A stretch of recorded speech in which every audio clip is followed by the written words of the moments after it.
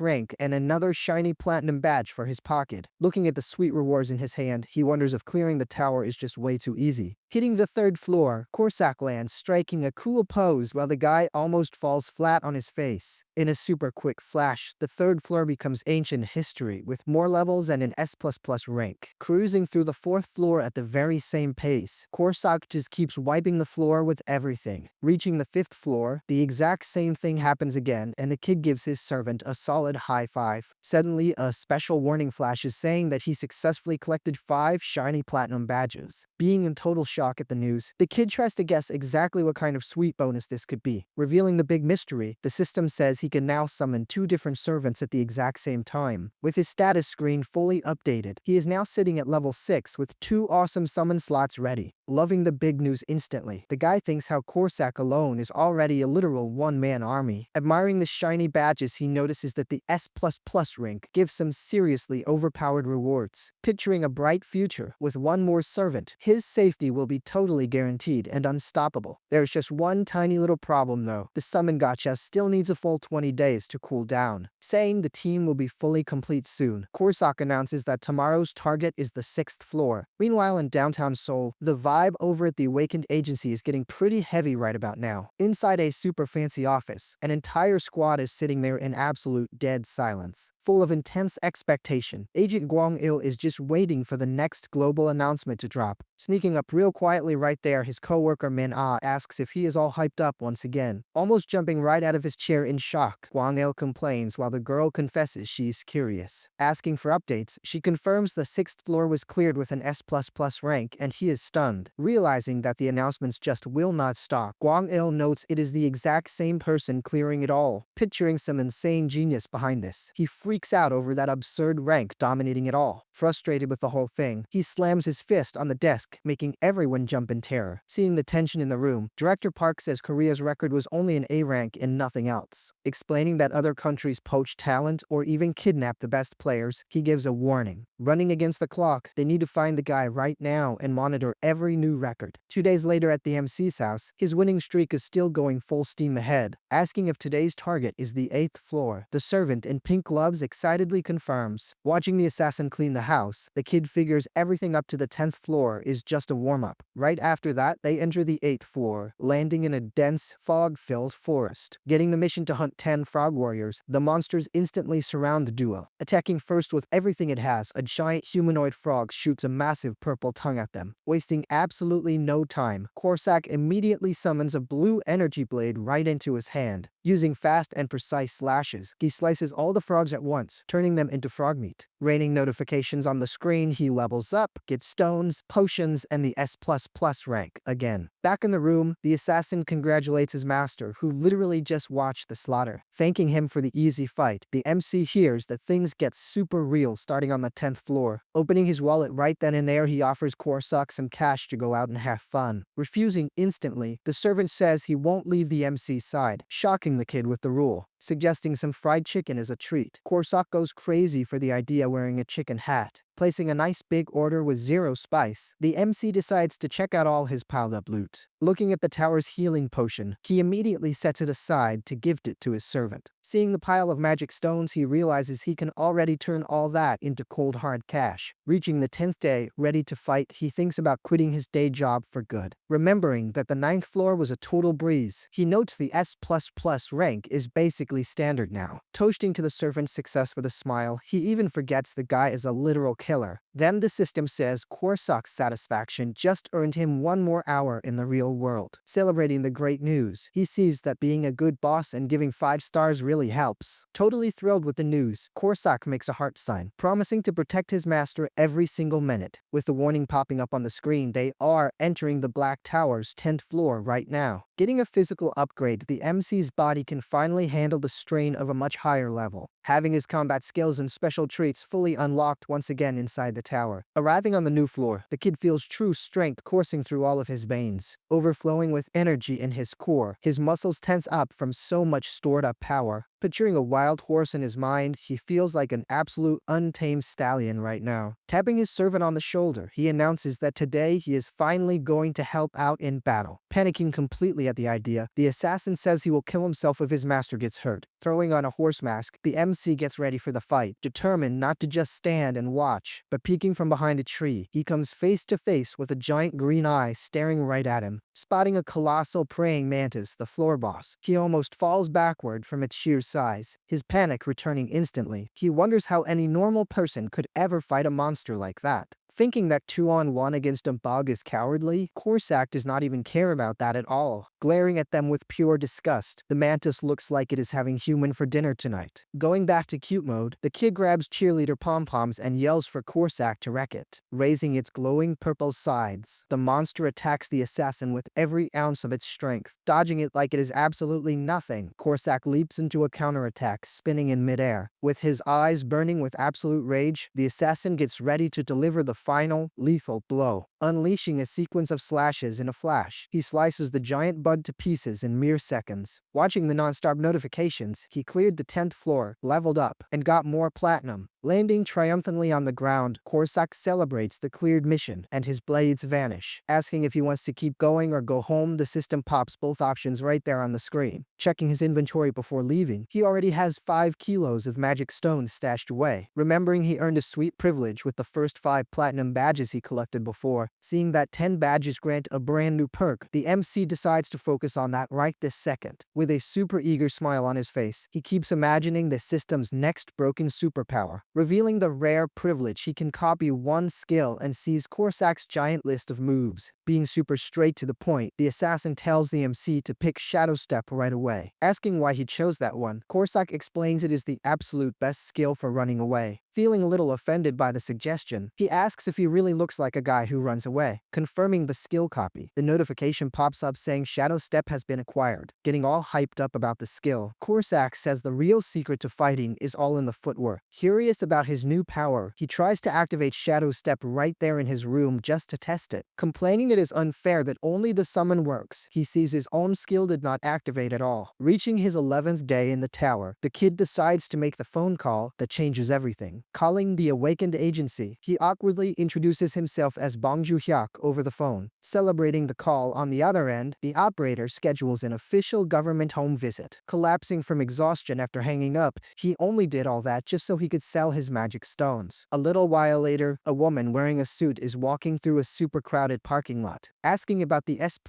record holder, Goynel hears from Chief Lee that yesterday's guy was a fake. Mentioning a new call came in today, Minna asks if the boss is tagging along and he confirms it. Stating it with pure determination, he says if it is the S++ guy, they will offer him the world. Meanwhile, the MC is on heavy cleaning mode, making sure his room is completely spotless for the visit. Ringing the doorbell right on time, the management agency makes the kid freeze up from pure nerves. Opening the door to his tiny room, he invites the two inside while apologizing for the tight space. Introducing his colleague Imya, who is also a player, she immediately starts staring down the kid. Getting uncomfortably close to his face, the woman leaves the MC blushing red and stuttering from embarrassment. Whispering with a super sharp glare, she drops S++, and the young guy almost falls backward. Gripping his shoulders tight, Imya keeps pressing the issue while Gwang-il just stands there watching. Jumping in shock, the kid lets out a loud "what?" trying to desperately hide his absolute panic. Feeling his heart race, he wonders how they know, and if there is some hidden sensor around here. Falling into total despair over the situation, he decides his master plan is to play dumb and deny everything. Striking a stiff robotic pose, the kid says it isn't him while forcing a super fake laugh. Keeping that "don't mess with me" glare, she figures out he is literally the worst liar in the world. Smacking his colleague on the head, Gwang-il tells her to stop terrifying the poor guy in his own home. Apologizing for her absolute lack of manners, the team leader finally lets the MC breathe a sigh of relief. Popping up out of nowhere on the TV, a cute mascot named Tabby invites everyone for story time. Starting the documentary, a bizarre and sinister structure appears, making normal buildings look like toys. Sprouting into the world 20 years ago, nobody could even lay a finger on those weird towers. Blocking anyone who tried to get close, an invisible wall would literally turn a person to dust. Ending the mystery with the awakened players, they clear the tower just like it is some video game. Becoming absolute gods inside, the loot they bring back pretty much runs the entire planet's economy. But the mascot warns that if no one climbs it for 6 months, the tower goes into full collapse mode. Hitting 0 on the timer, the tower explodes and takes the whole city with it, just like what happened to Mumbai. Having a pretty chill situation over in Korea, there is only one tower out in the mountains of Gangwon-do. Estimating there are about 10,000 players, that is practically nobody compared to the general population. Treating these guys like total heroes, they are basically the brand new explorers of the modern world. Ending the emotional video, the newbies are called upon to become the shiny new hope for all of humanity. Wrapping up the corporate talk, Gwang-il announces that it is time for the routine background checks. Confirming he really did awaken, the kid shows off his magic stones and says he cleared 10 whole floors. Freezing instantly at the news, the two agents immediately connect the dots to that crazy S++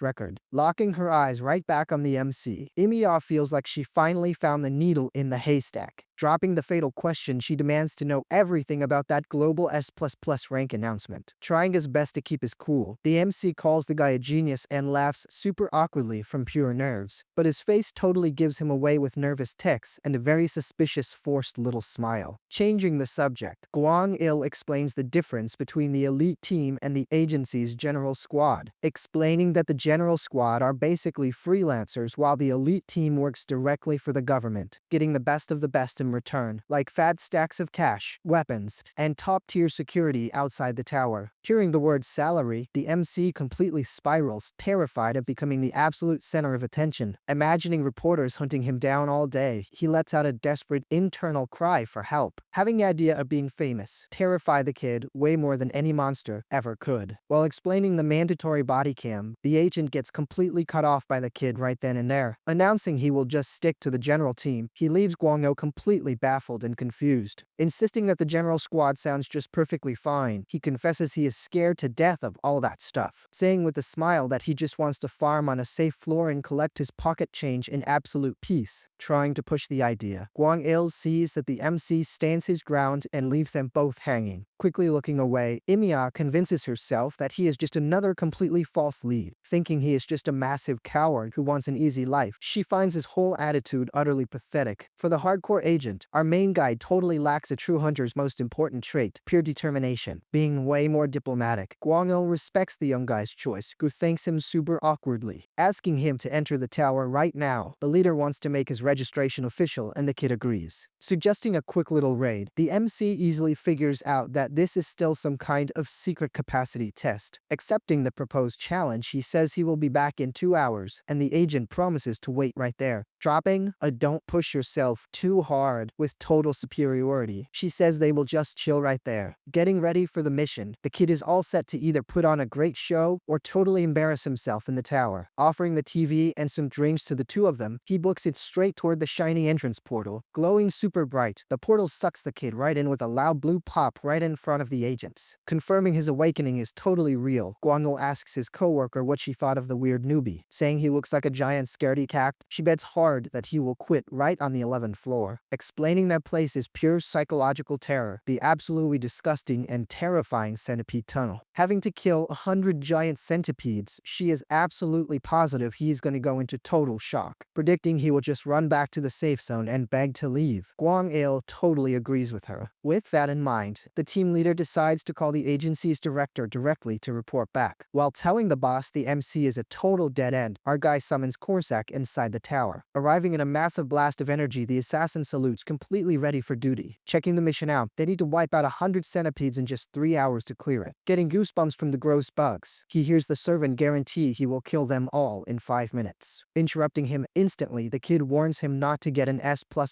and play it safe so no one suspects a thing. Catching onto his master's play, the whole plan is to look super mediocre and totally dodge the government's radar. Giving a mischievous little smile, the kid really thinks he is gonna fool the agents so easily. Starting the dirty work, Korsak already slices the very first centipede with his glowing blue blade. But he goes from 0 to 100 instantly, and the MC yells at him to go way slower. Keeping up the fight's pace, the MC realizes he just walked right into a massive trap. Finding himself totally surrounded by giant centipedes, he falls into absolute despair over the creepy crawlies. Screaming in pure terror and disgust, he sees an ocean of little legs brushing up against his whole body. Trying to run away from there, fear turns his legs to absolute jelly, and he freezes right on the spot. Seen from afar that his master is about to have a literal heart attack, Korsak acts immediately. Telling his master to leave it all to him, the assassin flies in his direction just like a lightning bolt. Getting absolutely furious at the bugs touching the MC, he begins the ultimate massacre. Clearing the area in a blinding flash, he unleashes a rain of blades, and not a single centipede is left standing. Seeing all that brutal carnage unfold, the MC screams desperately for his servant to just stop, complaining that he's going way too fast. The floor basically turns into a mountain of dead bugs. Telling him to hold his horses, Korsak reminds him that his master master's safety bulldozes over any kind of order, falling into sheer panic over the whole situation. He knows if the servant does not hit the brakes, his cover is blown. With the notification shining on the screen, he clears floor 11 with an S++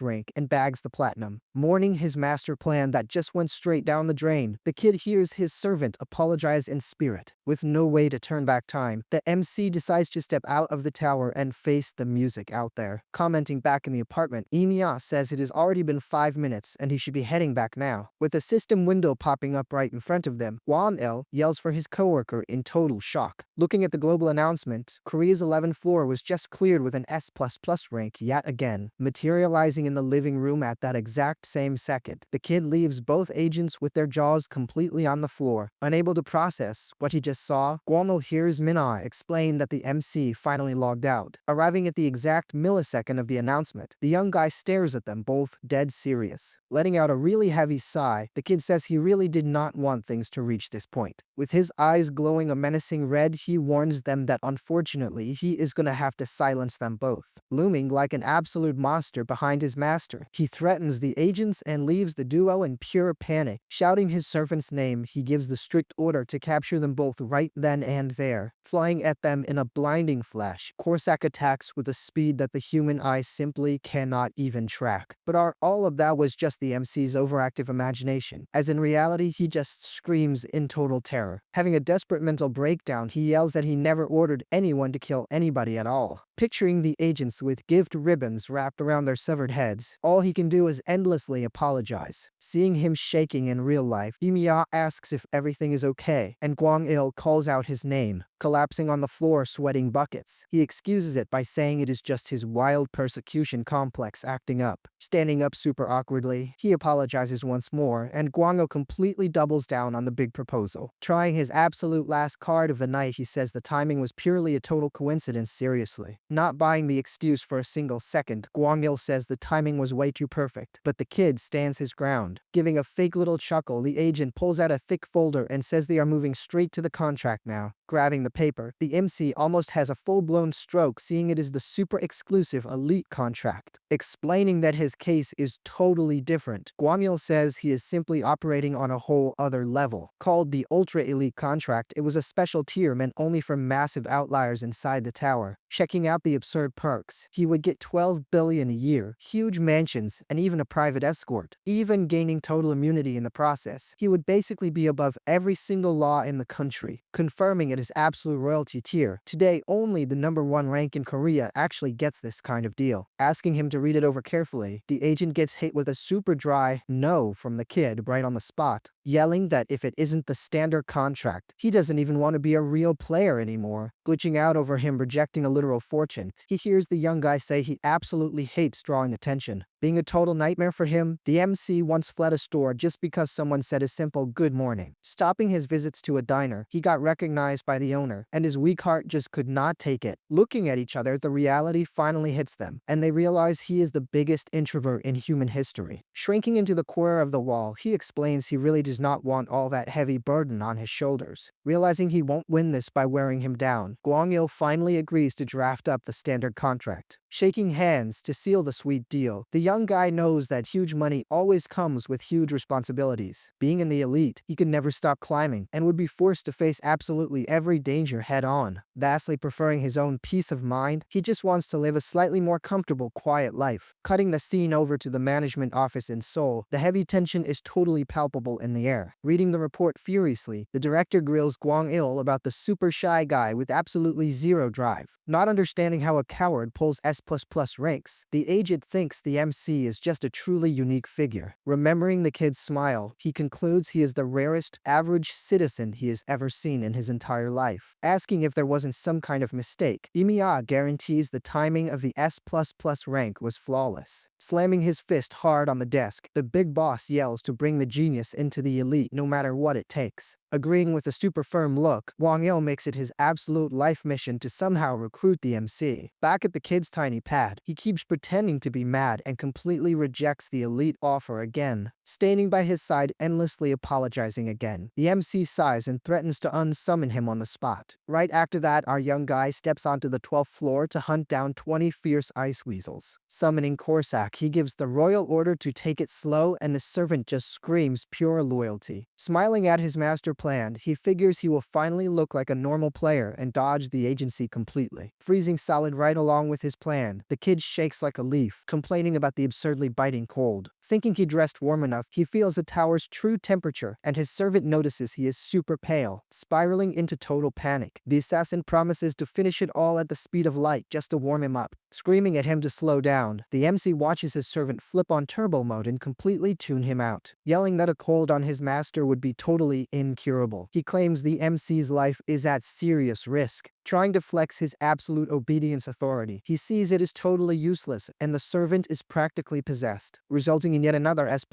rank notification and one more shiny platinum badge for the growing collection. Getting the news back at the office, Gwang-il almost drops the phone out of pure, unadulterated shock. Heading back to the safe zone, Korsak celebrates that his master is nice, warm, and totally safe once again. Exhaustedly saying he just wants to watch TV, he tries to send his servant right back to his own world. With his conscience popping up like a ghost, he gets chewed out for trying to give up on absolutely everything. Reaching the 13th floor, the new challenge is a long hallway completely packed with deadly traps. Not even letting his master touch the floor, the servant grabs him, saying it is way too dangerous down there. Taking off at blazing speed, he totally dodges a barrage of arrows with the MC tucked right under his arm. Spotting a giant bat on the 14th floor, Korsak completely wipes it out before it even tries a sonic attack, scoring yet another S++ rank. The MC sighs and totally accepts his fate, saying whatever happens, happens. Opening his banking app, he smiles from ear to ear, seeing the sweet 4 million won he just received right there. Crunching the numbers for the last few floors, he notices the cash is actually rolling in super heavy now, raking in over 7 million in just 2 weeks. He starts dreaming about making 30 million a month. Showing up the very next day, Korsak thanks him for the 5 stars, even after being way too rebellious. Giving up on fighting his servant, the master just tells him to clear everything in the most comfortable way possible. Figuring the agency is already super suspicious anyway, he decides to just fully focus on those 15 badges. Giving a wicked little smile, he admits that power is addictive and those sweet bonuses keep him super safe. Yelling for his servant to literally destroy everything, he salutes, absolutely ready for total war. Entering the 15th floor, the brand new mission is to slaughter 20 nasty worker goblins. Spawning inside a really dense forest, those disgusting little creeps show their ugly faces in no time. Watching everything from a hiding spot, he knows things get real now, with monsters that actually think. Remembering that one fleeing goblin brings the whole gang back, he is told not to leave his hiding spot. Smiling like a true killer, the servant guarantees he will handle it all in the absolute blink of an eye. Activating stealth mode instantly, he vanishes into thin air, and the MC only sees his faint energy trail. Seeing the goblins get sliced into pieces out of nowhere, the kid watches everything completely shocked by the scene. Dying without even knowing where the fatal strike came from, the servant's efficiency is absolute perfection. Achieving total success, he gains a level, sweet loot, an S++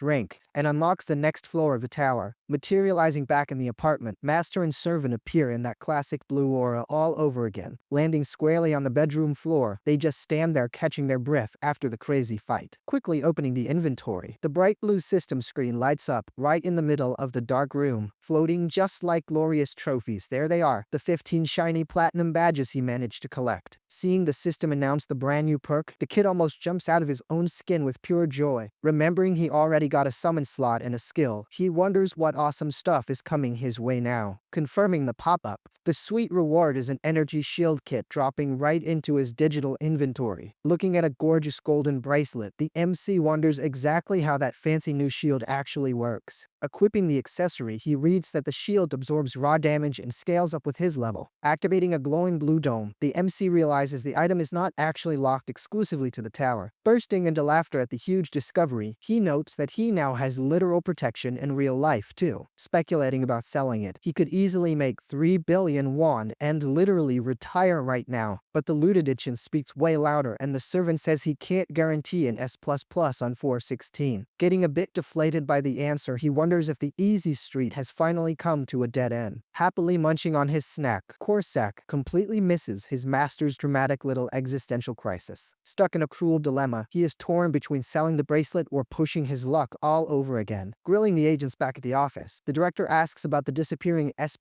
record holder. Answering right away, Gwang-il says it has been exactly 15 whole days of radio silence from the newbie. Pounding the desk in outrage, the boss refuses to accept completely wasting such a massive, once-in-a-generation talent. Staying super calm, Gwang-il believes the delay is just pure caution because of the insane difficulty spike. With his phone ringing out of nowhere, the agent picks up and goes into total shock at the news from the MC. Connecting the dots instantly, the director's eyes light up as he asks if it is exactly what he is thinking. Deducing the MC farmed cash just to gear up. He remembers the kid practically started with absolutely nothing. Feeling like an absolute fool, the boss almost criticized the guy's totally brilliant strategic preparation. Giving the absolute final order, he tells them to treat him like royalty and sell him top-tier items for pennies. Flashing back 15 days into the past, Korsak almost fell backward and totally stuttered at the crazy order. Lifting his shirt and pointing right at his own belly, the MC orders his servant to just stab him already. Spiraling over the insane command, the servant hears it is just a quick test for the shiny new energy shield. Covering his ears and screaming, Korsak absolutely and unconditionally refuses to ever hurt his beloved master. Losing his patience, the young guy takes matters into his own hands and drives the dagger into his own stomach. But he totally forgets to turn the shield on, and his servant freaks out, wanting to chop his own arm off in penance. Giving his master a massive lecture, the assassin tells him to never do that again and just go hunt some goblins. Letting out a fierce battle cry, Korsak vanishes into the forest, completely wiping the map at absurd speeds. With the hunt lasting less than 10 short minutes, the MC just stands there observing from super far away. Deciding not to just stand around, the kid resolves to take advantage of the downtime and train his own skills. Concentrating really hard, he fully activates the awesome ability he copied from Korsak, the Shadow Step. With his eyes glowing bright, a blue aura wraps around his body, and he feels a massive surge of pure energy. Shooting forward in an absolute flash, his body moves like a complete blur and leaves a cool, glowing trail behind. Staring at his own hands in absolute awe, he finally understands the true, raw power of an awakened player. Catching on to why Korsak insisted so much, he can now either run away or attack with total absolute freedom, but right in the middle of his training, he stops cold, and his heart almost jumps out of his chest from a surprise. Spotting a goblin hiding right there, the ugly little thing lets out a squeak of fear upon being fully discovered. Jumping at him with everything it has, the MC goes into pure shock seeing the nasty monster up that close. Realizing the freak was totally hiding from Korsak, he just came face to face with the very last survivor. With its eyes glowing a fierce red, the goblin lets out an ear-piercing shriek and immediately attacks him. Raising his arm on pure survival instinct, the kid yells, "Shield," and the glowing barrier saves his life. Delivering a panic-induced punt to the goblin, he sends the creep flying and loudly complains about the grossness. Popping right out of thin air, Korsak intercepts the flying bug and completely finishes the job with one clean slice. Landing with a big smile, he asks if his master used to play soccer back in school and totally praises his kick. Shifting the mood in an instant, Korsak's look turns ice cold and insanely worried in a fraction of a second. Screaming his master's name, he flies straight toward him like the absolute end of the world is happening right there. Arriving while bulldozing through the forest, he desperately asks if Summoner Bong is still in one piece. Shaking the kid aggressively, he gets a solid scolding and the MC says he is painfully, perfectly fine. Reminding him to never risk it all again, the MC covers his ears and totally pretends to agree with everything, revealing the grand total of his 2 weeks. He completely mastered his skills and racked up 11 million won. Flashing right back to the present, Gwang-il shows up all friendly, warmly thanking the young guy for his call. Asking to visit the store, the agent sends a fancy official car and the kid happily accepts the sweet VIP treatment. Seeing a ridiculously luxurious limo right at the agency's door, he realizes that crazy special treatment is all for him. Stepping out of the car, totally shrunk down, the MC dies of absolute embarrassment from all that loud flashy flexing. Welcoming him with a massive smile stretching from ear to ear, the agent gives him a super warm, official official greeting. Seeing that the VIP treatment is totally real, the MC finally steps into the incredibly giant and luxurious building. Doing a quick check-in at the scanner, the system fully confirms his data and instantly grants him a total free pass. With the agent offering a guided tour of the place, the MC prefers to just look at everything all by himself in peace. Opening the automatic doors, the MC stops in his tracks, drooling over the epic gear. Walking into the store, he finds it super weird that there's no one around but the staff. Figuring the prices are insane, he decides to start turning those stones into cold hard cash. Appraising the loot at 11 million won, the clerk lets him know the deposit takes 3 days. Wishing the kid a good shopping spree, he notices the MC's social battery is sitting at 0%. Spilling the beans in the back room, Wang says he cleared out the store so the MC could relax. Slashing everything by 90%, the team later tricks the kid into thinking it's a huge sale. Watching the sunset over the city, the MC heads home on cloud 9 with all the money he's saved. Showing off his haul in the apartment, he presents the mace and boots that were in absolute steal. With a nagging feeling in the back of his mind, he remembers the items cost around 30 million. Realizing the VIP treatment is totally real, he sighs, knowing there's no such thing as a free lunch. Thinking about his purchases, he doesn't even need armor with that energy shield active. Remembering he wanted to stay humble, he admits with a little smirk that the system is super tempting. Summoning Korsak the next day, he announces that their next target is the 16th floor. Noticing the cooldown timer has reset, the kid's heart actually skips a beat. Deciding some backup couldn't hurt, he gets totally hyped to summon another servant. Starting a ritual straight out of a movie, he mixes prayers with chants and begs the gods for help. Exploding with purple light in the room, a massive silhouette starts taking shape in the portal. His face dropping instantly, he realizes the beast coming through is just way too big. Cracking the portal's energy, a steel-like chest covered in massive muscles and scars appears. Turning pale and breaking into a cold sweat, he wonders what the heck he brought home this time. Watching his soul practically leave his body, he cries over the deposit he blew on the summon. Stepping through the portal, a gigantic hand wrapped in a purple aura appears alongside a massive foot. Starting to crack under the creature's weight, the portal guarantees the whole room is getting trashed. Finishing the summon, the giant appears facing away and the MC lets out a terrified yelp. Turning around with glowing red eyes, he leaves the MC frozen in absolute terror. Not wanting to chat, Korsak immediately jumps at the big guy looking to take him out. Landing a flying kick with full power, the strike hits the giant dead in the center of his face. Continuing the combo and screaming for the guy to die, he asks the master for help to flatten him. Not even blinking at the attack, the barbarian says the kick didn't hurt at all and just tickled. Going totally berserk, Korsak says he's gonna rip his head off and tie a pretty ribbon around it. Leaping into the air with everything he's got, the servant gets ready to slice the big guy's neck, throwing himself in front of them with wide open arms. The MC screams for both to stop right now. Telling Korsak to chill out, he hears that the new guy is just a brainless meat shield. Ordering him to recite the rules, the giant gets all tangled up and completely chokes on the third one. Mocking the scene, Korsak says to kill him, so he gets banned for 100 days, shocking the MC. Opening the system screen, he sees he summoned a rare ranked meat shield barbarian. Deflating on the spot, he discovers that rank R is the absolute lowest and most disappointing of all. Trying to make small talk with the servant, the giant doesn't even know his own name or where he came from. With no other options left, he taps the screen to check the details and his eyes light up. Getting wrapped up in a strange energy, he gets sucked right into the barbarian's memories again. Waking up floating over a green field, he wonders where in the world he is right now. Seeing the giant smiling in the vision, he used to be a pure-hearted warrior who just wanted peace. Ruining that peace, 2 giant wolves surround the barbarian, totally ready to pounce. Grabbing both wolves by the neck, the big guy casually asks if they want to play for a bit. Showing up out of nowhere, a blonde knight named Arius comments on the giant's sheer size. Asking for his name, the giant answers sadly that he even forgot who he actually is. Revealing the scam in a narration, the barbarian fell for the smooth talk of a cowardly fake hero. Enduring the Hydra's poison and fire, he ripped the beast's heads off one by one. Dying after melting from acid, he didn't even feel his skin burning while protecting his so-called friends. Hearing the voices of those friends laughing, the MC feels all the pain and betrayal from the memory. Ending the vision with a melting skeleton, the kid finally understands the nickname Meat Shield. Snapping back to the apartment, he is completely horrified by the cruelty of the servant's backstory. Walking up to the seated brute, he welcomes him and invites him to join the tower. Deciding to give him a name, the MC asks if he prefers barbarian or meat shield. Pressing for an answer, the giant thinks for a second and chooses to be called Meat Shield. Promising to make him happy, he asks if they have trust and the servant confirms it right away, announcing that they are now a team. The MC leaves Korsak totally terrified by the idea, but after doing a quick mental calculation, the assassin's expression changes completely. Admitting that a meat shield is pretty useful, he decides to train him, getting the MC all fired up. Calling the giant over, Korsak gets annoyed seeing that he just keeps repeating the word prepare. Looking like a total disaster on paper, the crew has a shy gamer, an assassin, and a dumb shield. Announcing their arrival on the 16th floor, the system updates all of their stats. Unlocking his combat skills, the MC fills up with determination under a bright blue aura. Checking the quest, they need to wipe out 30 goblin scouts in 5 hours to make it out alive. Barking orders in the dark forest, Korsak tells the MC to pop his shield and prep his shadow step. Looking up, the kid grasps the danger when he spots the goblins hiding up in the trees. Suddenly, he notices a weird glow coming straight from above right toward him. Spotting a goblin at the top, he charges up energy in his staff for a surprise attack. Appearing right in front at the very last millisecond, Korsak blocks the hit and shocks the MC, yelling that it's an ambush. Dozens of goblins spawn from the trees and attack everyone. Telling the master to dodge the danger, he positions himself to tank the rain of projectiles. Seeing the explosions on the ground, the MC realizes he walked right into a massive monster trap. Charging forward without hesitating, Meat Shield jumps in front to protect his master. With his eyes glowing in sheer fury, the giant completely focuses on the enemy ahead. Clenching his fist with crazy strength, a blazing orange energy starts to overflow. Leaping with all his might, the giant slams a brutal punch into the ground, catching the goblins off guard. Sweeping the area with the explosion, he isolates the monsters and leaves Korsak's jaw on the floor. Emerging from the middle of the dust cloud, Meat Shield's silhouette actually startles the assassin. Continuing the massacre, dozens of goblins get completely vaporized all at once by the strike, blown away by the sheer pressure. Even Korsak goes flying through the air, cursing the big guy. Hiding behind a tree, the MC thinks it's absolute madness seeing that kind of ridiculous strength. Trying for another barrage of attacks, the survivors start firing away with their staffs again. Without even leaving a scratch, Meat Shield complains that the attacks just make him itchy. Swearing absolute obedience, the brute steamrolls and finishes off whatever is left of the monsters. Unable to believe or rank our strength, the MC guesses he's super rare level, just a bit goofy. Skipping the scene back to the apartment, the table is completely covered in boxes of fried chicken. Now that it's time to celebrate, they all get ready to stuff their faces with some good food. Eating alongside the trio, Korsak freaks out over the spice and gets shut down by Meat Shield. Saying out of nowhere that the MC is a good person, he completely catches the kid off guard. Explaining he would die for the master in exchange for chicken, the MC smiles at his loyalty. Killing the cute vibe, the brood randomly yells chicken and scares the living daylights out of the MC. Complaining about the jump scare during a tender moment, Korsak notices the giant wiping his mouth on his clothes. Advancing to the 17th floor, all of their stacks get another massive boost once again. Marking their entrance into the new setting, a pillar of blue light wraps around the hunting party.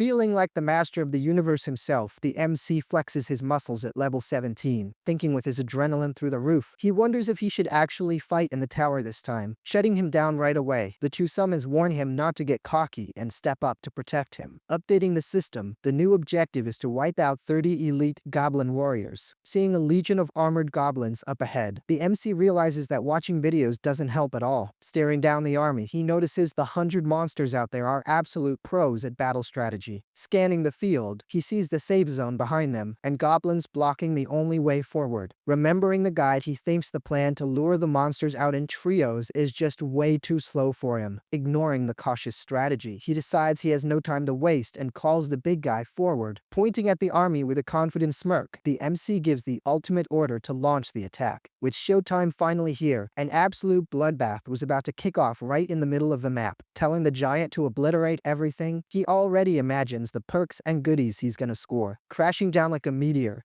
Meat Shield totally blindsides the goblins who have no clue what's happening. Wearing a helmet, one of the beasts lets out a roar and orders an immediate counterattack. Setting up a wall of spears, the goblins try to hold the line against the giant monster. Without even blinking at their defense, the brute faces the danger with his chest completely wide open. Charging forward like a steamroller, he runs right over the front line and sends goblins flying. Starting a total massacre, the giant's brute force wipes the monster monsters off the map in a split second. Watching it all with a smile, the MC is absolutely blown away by his summon's crazy performance. Figuring that strategy only works for similar levels, he watches a tank absolutely crush some bicycles. With the system chiming in, he scores an S++ rank on the 17th floor and another platinum badge. Glowing with victory, the kid can't help but celebrate the incredible achievement right there. Meanwhile, in the back, Korsak is standing there in shock, seriously questioning the logic of that battle. With the next quest popping up on screen, he now has to defeat 30 assassin goblins. Stepping into the creepy forest on the 18th floor, the danger now comes straight from the shadows. Telling them to push forward, the MC sees Meat Shield blast off to the front like a literal rocket. Using stealth, these monsters start slithering through the pitch black like lightning-fast shadows. Vanishing into thin air, the enemies leave the brood frozen, not knowing which way to look. Looking completely clueless, he cranks his neck from side to side without seeing a single soul. Realizing instantly that things just got real, the MC feels the tension rising with the enemies gone. Punching the empty air, Meat Shield roars out loud, calling the cowardly assassins to come and fight. Echoing through the gloomy forest, an evil, twisted laugh rings out in response to his shouting. Popping up looking super dramatic, Korsak says he's finally gonna show what having real class looks like. Bragging that the goblin's stealth is a total joke, he instantly vanishes using Shadow Step. Shredding the enemies like a flash of lightning, the assassin makes the kill counter tick up non-stop. Watching the scene totally impressed, the MC just mutters his servant's name with pure pride. Flashing an evil smile on the inside, he sees the assassin took the bait, hook, line, and sinker. Knowing Korsak was insanely jealous, he used his competitive streak to speed up the whole process. Looking down at his own hand, he focuses on leveling up while his servants do the heavy lifting. Gripping his mace tightly, he remembers he also hit level 18 in the tower. Sparking an explosion of red and blue energy, it's finally time to show off his hidden power. Taking the shape of a wild horse, the raw energy completely wraps around him with crazy force. Trusting all the intel he studied up on, he gets ready for the big hunt on this specific floor. Knowing the goblin's stealth is pretty basic, he easily manages to track their incoming movements. Feeling absolutely confident, he trained his shadow step until he dropped back on the 15th floor. Moving super fast, he dodges an invisible goblin and leaves the monster completely lost in the dust. Glowing out of absolutely nowhere, the new boots on his feet catch the kid completely off guard, forcing him into a spinning kick. The gear comes to life and makes the MC scream out in total shock. Landing square on the goblin's head, the vicious strike sends the creature straight into outer space. Recovering with 10 kills under his belt, he strikes a super proud pose over the defeated enemy. Panting and celebrating his first real hunt, he pretends that spinning kick was all his pure talent. But emerging from the shadows, an even more sinister goblin assassin leaves the MC totally paralyzed. Continuing the massacre on his end, Korsak celebrates when he sees the kill counter hit 18. Jumping right to 25 kills, the number of takedowns climbs super fast on the system screen. Shouting in pure excitement, the assassin announces the job is almost done with only 3 left. Crossing his path, Meat Shield's glowing fist completely catches the assassin by surprise. Smashing the ground with both fists, the big brute unleashes an absolutely massive shockwave, sending the last few assassins straight into the stratosphere. The heavy impact wraps up the quest. Hyping himself up to keep going, the shield turns into a ball and literally rolls right over Korsak. Realizing amidst all the chaos, the assassin notices the master is missing and starts to panic. Bursting into a bright flash of purple energy, the light suddenly illuminates the entire forest. Getting attacked by a sinister goblin, the MC is saved by a mana shield at the very last second. Wiping the sweat off his forehead in pure relief, he notices something weird is happening to him. Feeling a surreal calmness wash over his body, he finds himself surrounded by 2 deadly enemies. Flowing with a two-toned aura, he wonders if that's just the effect of pure, unadulterated adrenaline. Noticing the goblin's movements getting super sluggish, he literally sees time almost come to a halt. With his eyes glowing with power, the MC feels the whole world shift straight into slow motion. Taking advantage of the slow-mo, he moves like lightning and finishes the monster off with energy. Confirming the kill, the system hands him an S++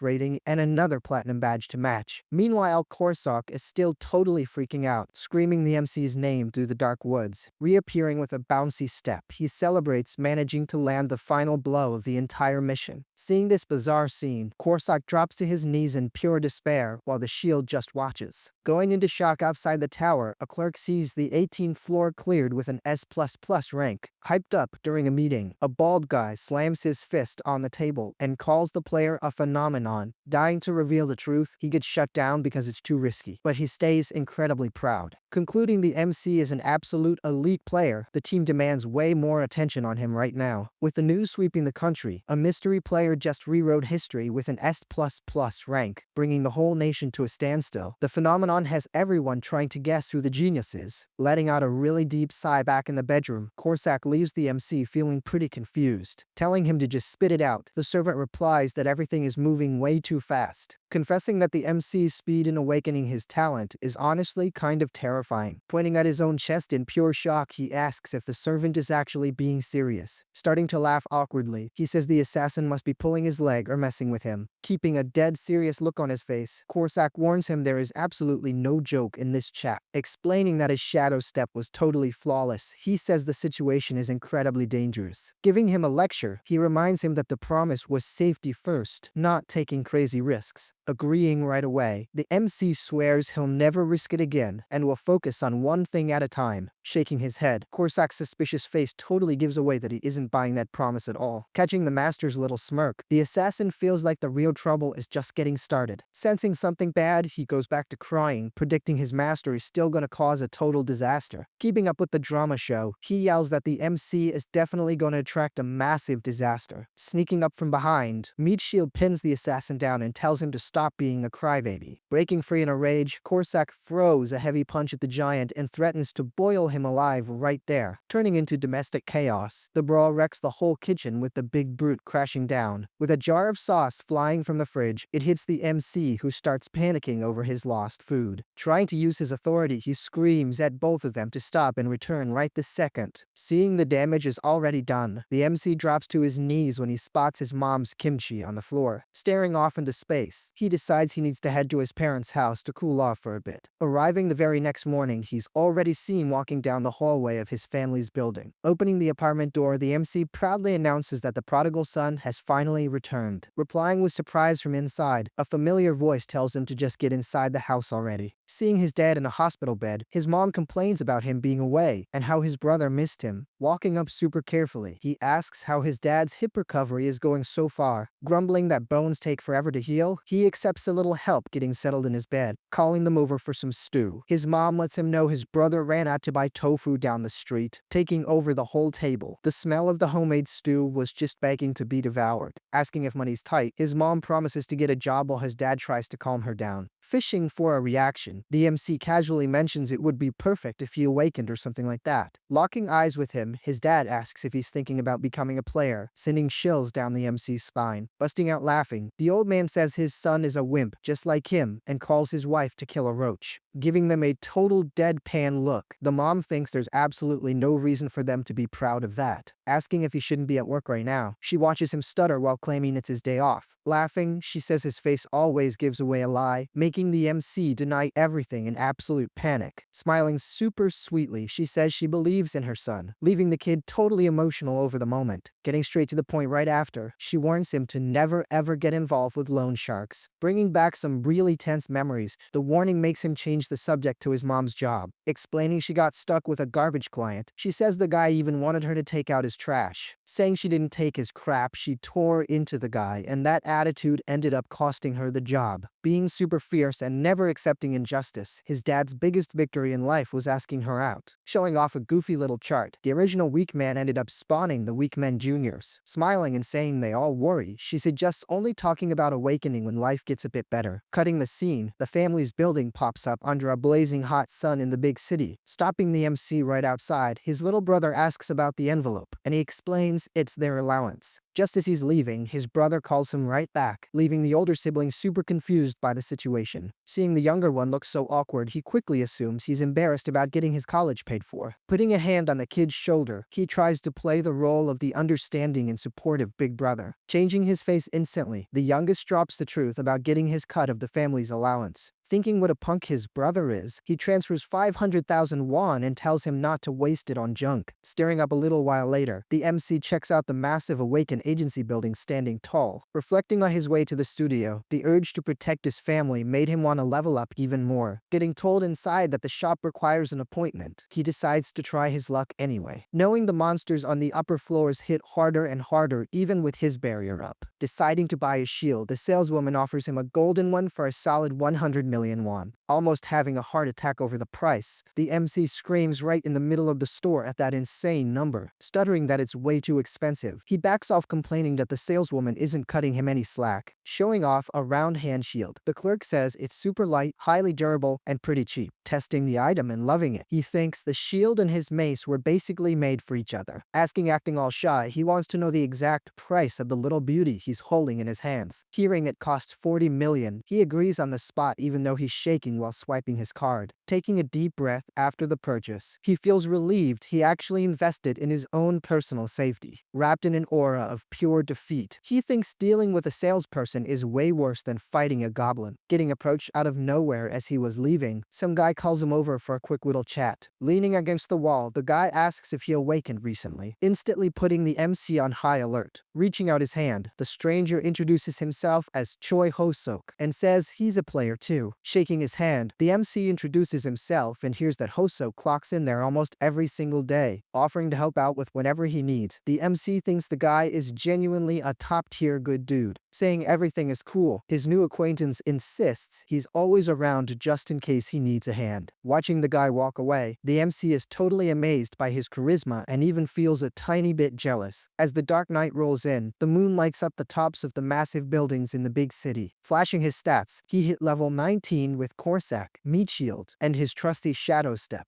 Celebrating the new level, he knows he has one little errand to run before heading up another floor. Deciding to summon Korsak, he wants to plan their next moves while keeping an eye on his dinner. Confirming the successful summon, the system chimes in that John Korsak is officially on his way. Popping up with a jump scare, Korsak tries to keep his cool and thanks him for the mission results. Getting cut off by the MC, he shows off a new shield and says things just got incredibly serious. Sighing at the sheer exaggeration, Korsak hears he'll be super cautious and run at the first sign of danger. Making him pinky promise, the servant really doesn't want him sprinting headfirst into the enemy lines. Agreeing to the promise, he listens to the tip to just sacrifice the servants and run away if he has to, stopping everything right before they start. The assassin picks up a super weird smell in the bedroom air. Flashing a huge smile, the MC reveals he bought some giant dumplings for him to snack on right there. Asking the master to go take care of the spoiled brat, Korsak is already throwing his jealousy around again. Grabbing a dumpling, looking super happy, his face shifts to dead serious in a fraction of a second. Asking if there's someone out there gunning for the master's head, the kid denies it all right away. Cutting the chatter, the servant warns him that someone out there is absolutely overflowing with bloodlust. Freezing on the spot, the MC tries to process if there's really an assassin lurking around outside. Telling him to go hide, the kid obeys in a flash, and a thick energy barrier pops up to protect him. Tearing through the door, a gunshot explodes against the barrier, which tanks the damage with zero issues. Collapsing onto the floor, terrified out of his mind, the MC watches the bullet roll across the bedroom. With the door creaking, an armed guy pushes it open slowly and drops a super cynical, creepy hello. Going into a total state of shock, the kid just can't process what is actually happening in his own living room. Recognizing the intruder from the store, the guy smiles like a total maniac and says it was tough tracking him. Bellowing that he didn't give him permission to speak, he orders the MC to open his inventory and hand it all over. Denying everything in pure panic, he thinks it's absurd the guy pulled out a hand cannon right in his apartment. Warning him while wrapped in a sinister aura, he says playing hard-headed is just a one-way ticket to a coffin. Pressing the gun right against the MC's face, he asks if the punk thinks this is some kind of joke. Mocking the kid's fear, Ho-sok thinks out loud that he totally hit the jackpot picking this specific target. Getting ready to teach him a lesson, he doesn't even notice the dark shadow sprouting right behind his back. Appearing out of nowhere, Korsak buries the hilt of his sword straight into Ho-sok's face with maximum force. Spitting blood in pure shock, the thug lets out a heavy curse word before passing out cold on the floor. Falling over stiff as a board, the intruder sees Korsak holding his dagger with a totally murderous look. Watching the scene completely paralyzed, the MC tries to figure out how the tables turn so insanely fast. Jumping up super excited, he praises the servant for knocking the guy out without needing a funeral. Confessing he was scared Korsak would slice the guy to pieces, the servant plays it cool and denies everything. Checking out the body on the floor, the kid concludes the guy is a shady criminal item broker. Remembering all the wild stories, he knows these specific criminals actively hunt players outside the tower. Flashing back to the agency, he remembers that the super elite contract is supposed to prevent these kinds of visits. Realizing that if he couldn't summon in the real world, he'd just be a lifeless body sprawled in his living room. Noticing just how broken his skill actually is, he watches Korsak tie the thug up with a pretty little bow. Offering to go throw the trash out, the servant hears that the MC would much rather just call the cops. Almost choking on his drink miles away, the big shot at the agency knows player Bong went out shopping. Asking what he ended up getting, he feels pretty disappointed to learn it was just a tiny little shield. Trying to guess the MC's exact class, they figure he must be some kind of frontline warrior. Deciding he's gonna make up an excuse, he wants to gift the kid a full set of armor right away. With his phone ringing right at that moment, he sees it's the player police, and the vibe gets crazy tense. Answering thinking it's just routine, Gwang-il absolutely loses it when he hears what happened to the MC. Tearing through the city at top speed, a car screeches its tires through the back alleys in mere seconds. Flying up the stairs, Gwang-il drops a heavy curse word out of sheer anxiety and overwhelming worry. Blaming himself for not locking down the contract, he prays to God that player Bong is still in one piece. Slapping cuffs on Ho-sok inside the apartment, the cops hear him screaming that the MC tried to murder him. Playing the victim, the thug claims he was kidnapped, and the cop tells him to save it for his statement. Panicking out of his mind, the MC already pictures himself wearing a striped uniform and eating prison food. Busting the door down while screaming at the top of his lungs, Gwang-il tells everyone to stop right there. Recognizing the manager, Ho-sok flashes a smile, actually thinking backup just arrived to save his skin. Celebrating the arrival, the crook assumes the agency is there to bail him out of this massive mess. Walking in without saying a single word, Gwang-il lands a cinematic punch right in the middle of Ho-sok's face. Feeling dizzy, the thug spits out a tooth, totally clueless why his savior just attacked him. Tearing into the intruder, a cop calls him a liar and says his player license is absolute toast. Cracking his knuckles in pure rage, Gwang-il watches the clueless thug squirm on the floor. Telling them to take out the trash, he says the feds will get him, making the guy crap himself. Yelling that he's just a scumbag, the manager says they're gonna dig up all of his past crimes. Telling him to go find a lawyer, he mocks that no crazy person would ever try to defend him. Explaining the rules, a cop warns that if he flees to the tower, he'll spawn right back there. Turning to the MC with a terrified look, Gwang-il asks if he's okay, and the kid quickly nods. Staring dead at him, the manager calls his name with absolute seriousness. Player Bong, taking a deep bow, he offers a sincere apology and promises it will never ever happen again. Deciding he can't wait anymore, he knows he needs to shield the MC with a super elite contract. Asking how things turned out, Korsak hears that the cops completely handled the shady guy. Wanting to know where the jail is, the servant gets cut off and banned from hunting for trouble. Beeping out of nowhere, the system announces that Meat Shield was successfully summoned. Popping up totally amazed, the giant counts the stars, making the MC think he can actually read. Rallying the team, they step onto the 19th floor to slaughter 30 goblin shamans. Seeing that the floor is packed with curses, the only real danger are the nasty status spells. Not even caring about the danger, Meat Shield already charges in for a complete beatdown. Teaming up, the shamans cast a massive group hex and cover the giant in thick dark energy. Stumbling a little bit, the big brute feels the heavy curse weighing him down for a single second. Letting out a crazy roar, he blows the spell away instantly with an absolutely massive shockwave. With his jaw on the floor, the MC watches him break a tough curse just by yelling at it. Moving at the speed of light, Korsak shows up right behind his massive new team partner, telling the big guy to end the joke. The brute confirms that the violent message was received. Charging forward like a hurricane, the two servants go all out against the horde of monsters. Slicing up several shamans at once, Korsak uses a clean and super fast strike to lead the attack. Drawing his mace and shield, the MC gets hyped to finally break a real sweat in this big fight. Alerted by the system, he sees the mission is already over and gets completely lost in the dust. Looking at his two idle servants, he realizes they cleared the whole map in a matter of seconds. Asking if the master liked the show, the MC realizes they did it on purpose to protect him. Confirming the S++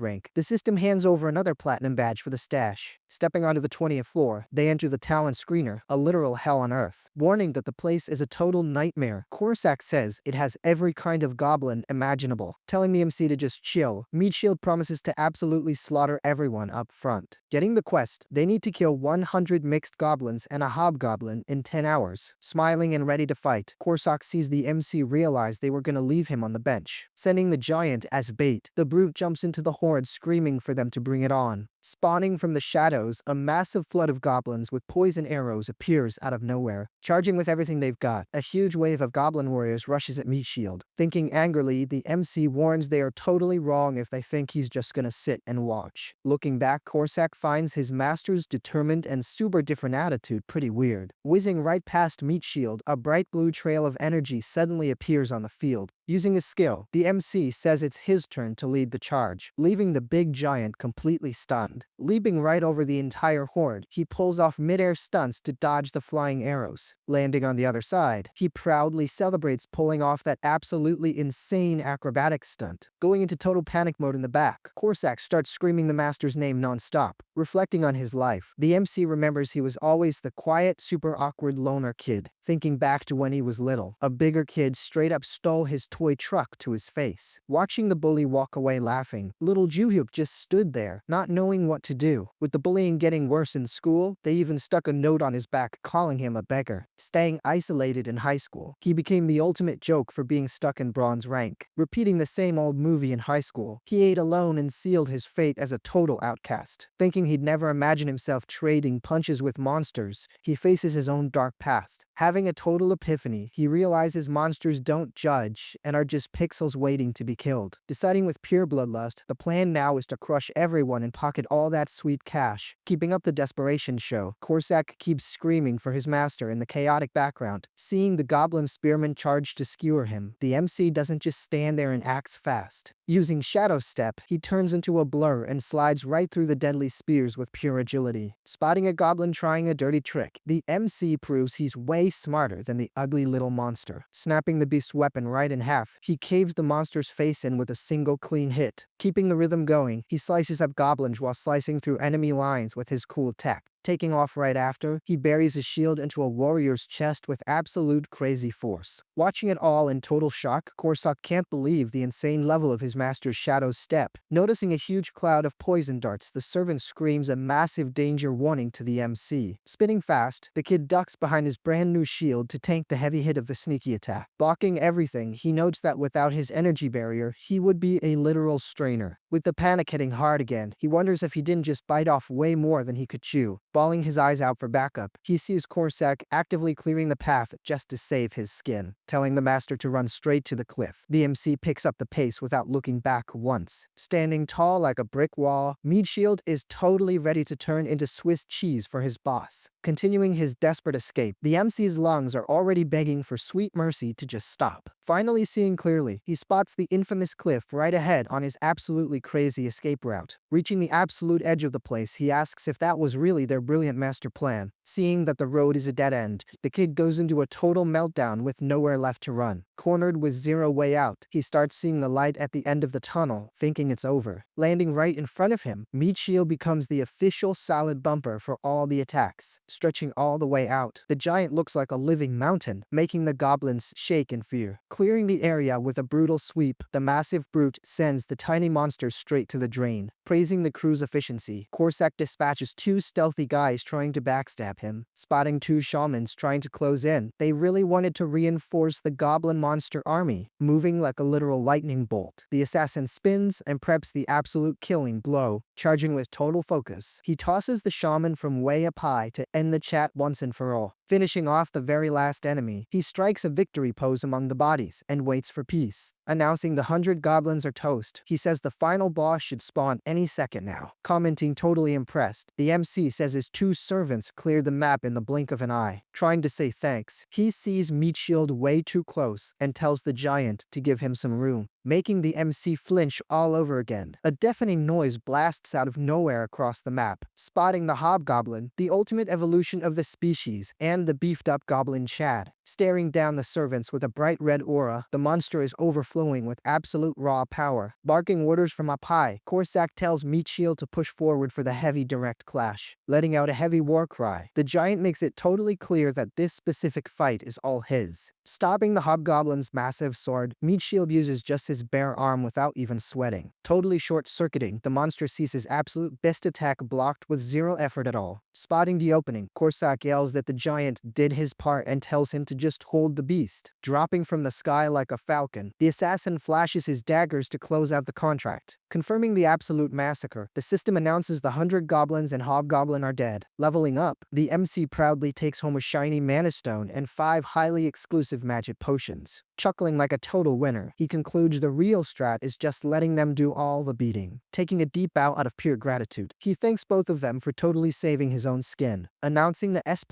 rank, the system drops the badge and starts teleporting them right out. Melting the internet, the 20th floor record has absolutely everyone wondering who the monster is. Checking his phone at home, the MC sighs knowing that huge record is going to bring a ton of trouble. Far away, a big shot orders to leak the news to use the fame to track down the mystery record holder. Shifting focus, he asks about the Bong family investigation and gets handed a super thick envelope. Showing the report of the MC's dad recovering, the boss feels pretty bad about his much older age. Asking how to help out, the higher-up instantly approves the absolute best paid rehab center. Analyzing the little brother, the boss decides to hand out a full scholarship as a really nice perk. Finally pulling up a photo of the mom, Mrs. Jungja, the boss wants to know what her deal is. Explaining she was fired for arguing with a client, the subordinate totally shocks his big boss. Whispering, he warns that the mom is the real danger, running the entire house with an iron fist. Agreeing with the plan, the boss orders them to use all their massive influence to shield the bongs. Hearing a knock at the door, the MC, with his fully trained nose, already smells pure happiness. Getting super hyped by the smell too, Meatshield gets scolded to stay completely quiet and still. Telling both of them to hide, he throws a blanket over them so absolutely nobody sees a single thing. Bringing 12 portions of everything, the delivery guy even drops some free fried dumplings. Complaining right after the guy leaves, the MC calls him super cheap for giving just one freebie. Adding to his total outrage, he digs through the bags and finds exactly 0 discount coupons. But getting real, he'd literally die of absolute embarrassment using the coupons in his drawer. Pulling the blanket off the servants, he unleashes the 2, who look completely hypnotized by the food. Seeing the giant drooling over the meal, the MC asks if he's never eaten anything that good before. Starting to devour even the plastic bowls, the giant finds them crunchy, and the MC just lets him be. Opening his inventory, the MC watches his servants clear the whole table at a totally frantic pace. Getting a system alert, 20 platinum badges finally unlock a very special, hidden new benefit. Checking his items, he sees he hit the milestone and gets super curious about the cool new prize. Popping out is a mysterious golden box. The reward is a really flashy random loot box right there. Totally confused, the kid has no clue what that mysterious box in front of him is all about. Explaining it gives 3 items. The massive list of wild possibilities leaves the MC totally shocked. Getting lost with so much stuff, he decides not to stress about it and just counts on his pure luck. Skimming the list, he finds the basic items super trashy and the weapons aren't impressive at all. Spotting a level up rune, he figures skipping a floor is a scam since you completely miss the loot. Even seeing tickets to foreign towers, he absolutely knows the real treasure is something else entirely. With the ultimate prize being a summoning ticket, he already starts daydreaming about the crazy odds. Picturing himself being carried in a carriage, he'd just enjoy the breeze with a legend servant. Remembering there are 3 prizes, he flashes a smart smile feeling Lady Luck right on his side. Staring at the box with pure drive, he orders it to open, even promising to become a literal saint. Starting to spin and glow intensely, the box preps the very first drop of the random loot draw. With his eyes glued and his heart in his throat, the MC anxiously waits for the big epic result. Dropping into his inventory, the first item is 10 kilos of mana stones for his ever-growing collection. Collapsing on the floor in pure frustration, he complains that's garbage since he gets it easily. But cheering up again, he calculates that if he sells it all, he still guarantees a cool 5 million. Getting his good mood back, he tells the box to hurry up and reveal the second prize on the list. Getting notified by the system, he instantly learns the Chaos Lightning Staff skill right on the spot. Reaching out for an all or nothing, he orders the box to hand over the final item from the random draw. Popping out a summon grade upgrade rune, the kid goes absolutely ecstatic over the insane drop. Knowing it right then and there, he realizes he just won the tower's ultimate ultimate lottery yet again. Writing the description, he confirms that the item is used to completely upgrade a servant's level. Wanting exactly that, he can turn one of them into a super rare or super special rare, but hesitates. Not knowing who to give the shiny rune to, he sees them both as equally reliable or equally idiots. Thinking about giving it to Korsak, he remembers all the heavy, delicious meals they've shared together. Quickly changing his mind, he remembers Meat Shield is the one who licks his plate clean the most. Reading that evolution depends on true potential, he decides to save the shiny rune for Korsak.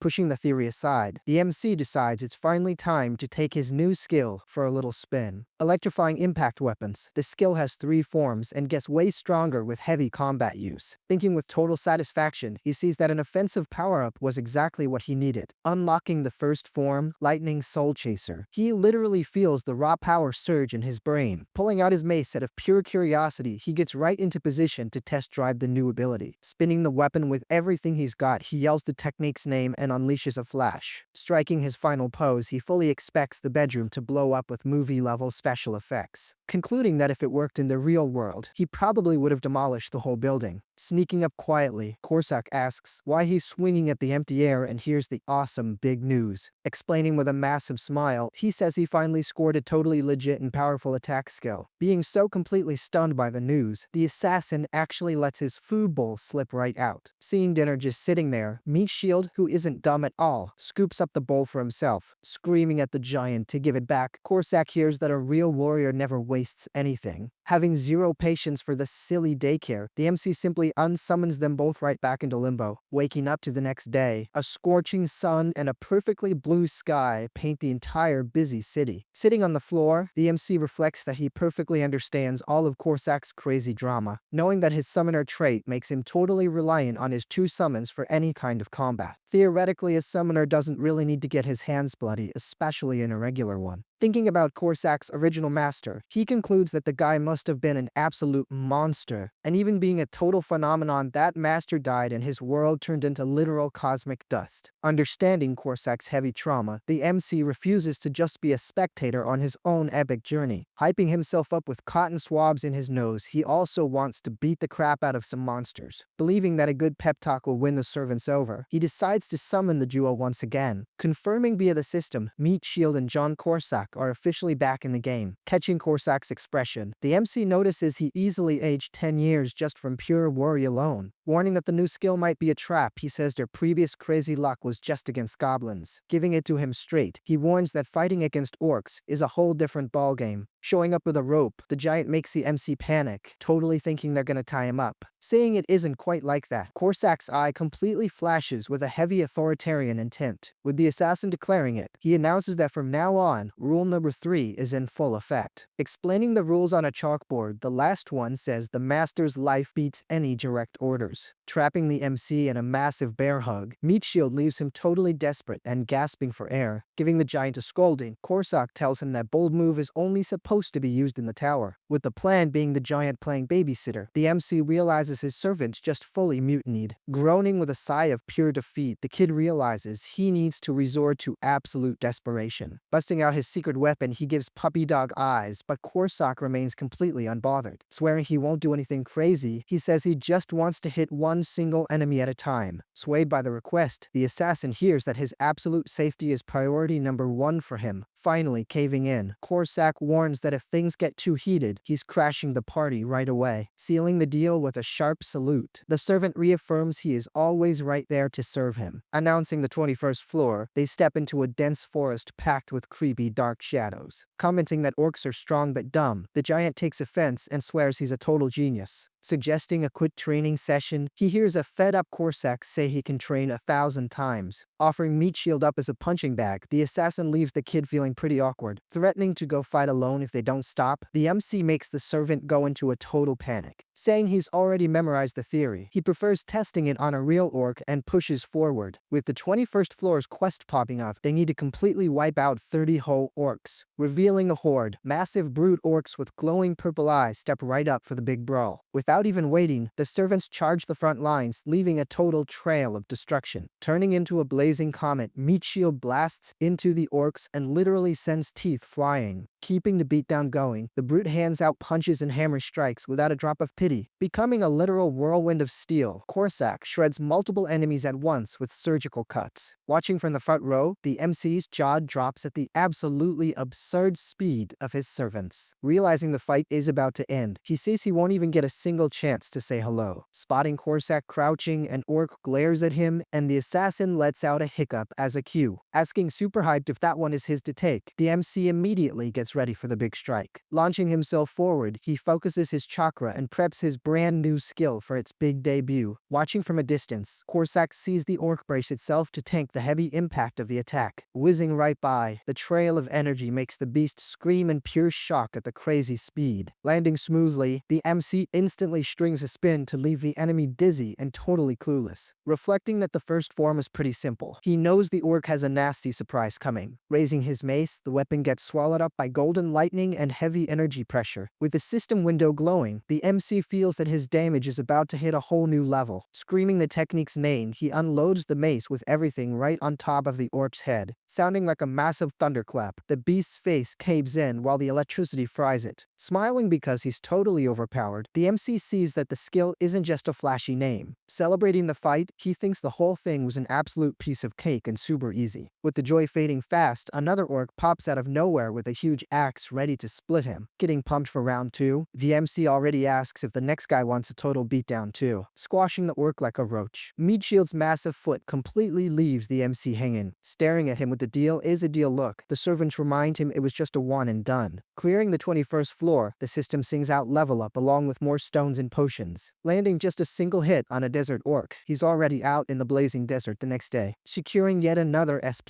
rank, he clears the 22nd floor with absolute ease. Steamrolling over a cave orc, the routine turns into a walk in the park as he clears floor 23. Becoming history with a single strike, a volcanic orc racks up the 24th floor. Gearing up with a little smirk, he already sets his sights on the iconic 25th floor. Getting up in his room, he thinks hunting one by one is slow, but he keeps his spirits high. Remembering he owes them, he decides it's finally time to hand out the runes to his partners. Summoning Korsak, the servant arrives in a strict soldier stance, but finds the call a bit odd. Casually offering the rune, the assassin innocently asks if it's some kind of weird snap. Touching the item, he completely short-circuits seeing the summon grade upgrade rune. Screaming in absolute shock, he can't believe it's actually real and that he's gonna level up. Asking, looking super smug, the MC wants to know if his minion is happy with his shiny new gift. Stuttering with pure emotion, Korsak can barely believe he got such a pricey item from the master. Realizing the SSR rank is right around the corner, he gets deeply moved by the kid's gesture. Promising to protect Summoner Bong with his life, he cries tears of joy and satisfies the MC. Telling him to evolve right away, the kid hears that rushing ruins the perfection of the ritual. Realizing the process is way deeper, the MC decides not to rush his servant's big evolution. Promising to come back in a brand new form, he's invited to chill out and hang around for a bit. Accepting the invite, he decides the absolute best way to relax is to just check out the TV. Trying to find a rerun, he hears the MC say to use VOD but thinks it's just way too expensive. Yelling out of absolutely nowhere, the MC tells the servant to quickly flip back the TV channels. Obeying instantly, Korsak stops on the news and the MC sees his mom at a protest in total shock. Freezing in place, he tries to figure out how his mom ended up right in the middle of the news. Showing Mrs. Hong, the segment features her holding up a sign against her unfair dismissal. Keeping it totally real in the interview, she warned she wasn't gonna bow down to their crap. Saying the client wanted her to be a trash can, she explained she was just there to fix the purifier. Making her blood boil, she got fired for refusing to apologize even when she was totally right.